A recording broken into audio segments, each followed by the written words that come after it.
एक और जहां पंजाब में आज सुबह से कई सारे इलाकों में बारिश हो रही है, तो वहीं इस बारिश का कहर होशियारपुर में देखने को मिला है, जहां पर कस्बा टांडा में सुबह घर की छत जो है वो गिर गई। बताया जा रहा है इसके मलबे में दबकर एक व्यक्ति और उसकी 2 बेटियों की मौत हो गई है। बेहद दर्दनाक ये मामला, जबकि इस हादसे में 3 लोग घायल बताए जा रहे हैं। घायलों को तुरंत अस्पताल पहुंचाया गया है। वहीं बताया जा रहा है छत गिरने की जानकारी मिलने के बाद आसपास के लोग जो है वो इकट्ठा हुए और उन्होंने तुरंत घायलों को अस्पताल पहुंचाया। वहीं पुलिस की ओर से इस पूरे मामले में परिवार के बयानों के आधार पर अब आगे की कार्रवाई शुरू की गई है। दरअसल घटना टांडा में सुबह तकरीबन 5:30 बजे की बताई जा रही है। यहाँ पर बताया जा रहा है कि सुबह 5 बजे जो है ये पूरी की पूरी घटना जो है वो हुई है और इसी बीच उनका कहना है कि उन्होंने घर जो है वो किराए पर लिया हुआ था और तकरीबन सुबह 5:30 बजे ये हादसा हुआ और इसी बीच ये देखते ही देखते जब ये दर्दनाक हादसा हुआ तो इसके बीच लोगों को इसकी जानकारी मिली तो वो तुरंत मौके पर पहुंचे और यहाँ पर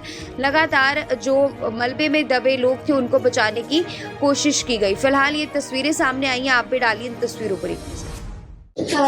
नाम की है शिवाजी, दूसरी, कविता, तीसरी, थोड़ी है 13 और 8 साल की है हाँ।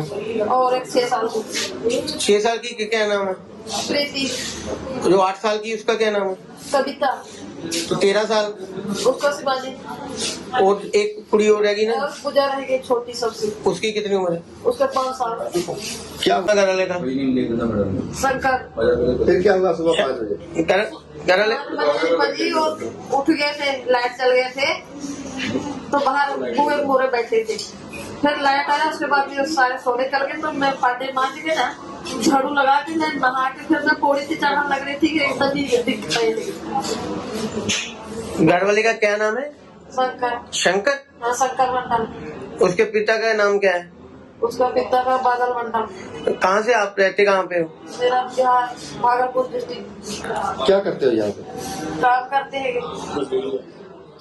एक और जहां पंजाब में आज सुबह से कई सारे इलाकों में बारिश हो रही है, तो वहीं इस बारिश का कहर होशियारपुर में देखने को मिला है, जहां पर कस्बा टांडा में सुबह घर की छत जो है वो गिर गई। बताया जा रहा है इसके मलबे में दबकर एक व्यक्ति और उसकी 2 बेटियों की मौत हो गई है। बेहद दर्दनाक ये मामला, जबकि इस हादसे में 3 लोग घायल बताए जा रहे हैं। घायलों को तुरंत अस्पताल पहुंचाया गया है। वहीं बताया जा रहा है छत गिरने की जानकारी मिलने के बाद आसपास के लोग जो है वो इकट्ठा हुए और उन्होंने तुरंत घायलों को अस्पताल पहुंचाया। वहीं पुलिस की ओर से इस पूरे मामले में परिवार के बयानों के आधार पर अब आगे की कार्रवाई शुरू की गई है। दरअसल घटना टांडा में सुबह तकरीबन 5:30 बजे की बताई जा रही है। यहाँ पर बताया जा रहा है कि सुबह 5 बजे जो है ये पूरी की पूरी घटना जो है वो हुई है और इसी बीच उनका कहना है कि उन्होंने घर जो है वो किराए पर लिया हुआ था और तकरीबन सुबह 5:30 बजे ये हादसा हुआ और इसी बीच ये देखते ही देखते जब ये दर्दनाक हादसा हुआ तो इसके बीच लोगों को इसकी जानकारी मिली तो वो तुरंत मौके पर पहुंचे और यहाँ पर लगातार जो मलबे में दबे लोग थे उनको बचाने की कोशिश की गई। फिलहाल ये तस्वीरें सामने आई हैं, आप भी डालिए इन तस्वीरों पर।